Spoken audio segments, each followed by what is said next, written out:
Picus and Canens. King Picus, son of Saturn, ruled the land of Latium, a king whose chief delight was chargers trained for battle. You observe his features, gaze upon his striking grace, and from his likeness here admire the truth. His spirit matched his looks, too young as yet to have seen 4 times the games held each 5 years at Grecian Elis. Many a glance he drew from wood nymphs born among the Latin hills. He was the darling of the fountain sprites, and all the water nymphs of Albula and Anio and Almo's stream, so short, in Farfar's shady depths, in Dian's pool, her forest pool, in every neighboring lake. But he despised them all, and one alone he worshipped, whom of old Venilia bore to two-faced Janus on the Palatine. She, when her burgeoning years were ripe for marriage, was Picus's bride, and loved him best of all. Rare was her beauty, rarer still her voice, her lovely voice, so she was named Canens. Her singing used to move the woods and rocks, tame the wild beasts, slow the long river's course, and stay the wandering birds upon the wing. Once, as her soaring voice poured out its song, Picus left home to hunt the boars that roamed his countryside. He rode a prancing bay, carried a pair of spears, and wore a cloak of purple with a clasp of tawny gold. To those same woods the daughter of the sun had also come from that Circean isle, named after her, to search the fertile hills for her strange herbs. Unseen in the undergrowth, she saw the young king, saw and gazed entranced.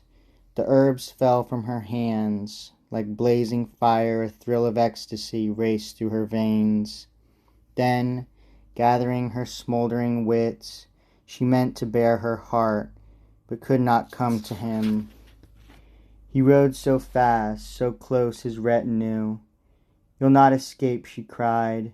"No, though the wind whirl you away, if I still know myself, if still my spells their magic power retain, nor all the virtue of my herbs is vain." She summoned up a spectre of a boar, a phantom boar, and made it race across before his eyes, and dart, or seem to dart, into a spinney where the trees stood close, and crowded so no horse could penetrate. Off in a trice, unconscious of the trick, sped Picus to pursue his shadowy prey, and leaping nimbly from his foam-flecked horse, fumbled on foot to follow his false hope, and soon had wandered deep into the wood.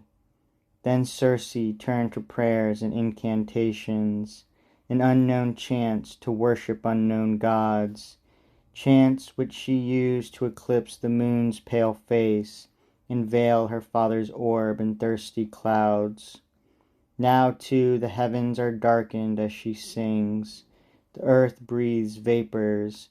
Blind along the trails the courtiers grope.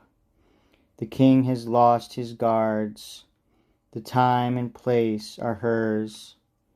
"Oh, by your eyes, those eyes of yours," she said, "that captured mine, and by your beauty, loveliest of kings, that makes me here, a goddess, kneel to you.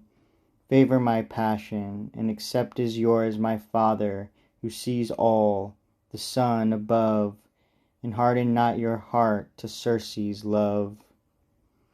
But fiercely he repulsed her, and her plea. "Be who you may," he cried, "I am not yours. Another holds my heart, and many a year I pray shall hold it. Never will I wound for any stranger's love my loyalty, while the fates keep my Canens safe for me." Time after time she pleaded, all in vain. "You'll pay for this," she said. "Never again shall Canens have you home. Now you shall know what one who's wronged, who loves, who's woman too, and I that loving woman wronged can do.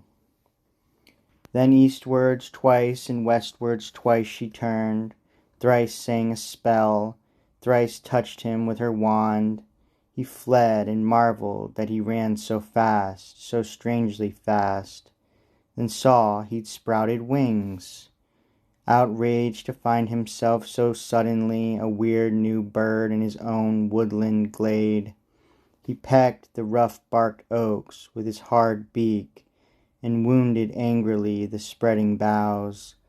His wings assumed the purple of his cloak, the golden brooch that pinned his robe became a golden band of feathers round his throat, and naught was left of Picus but his name.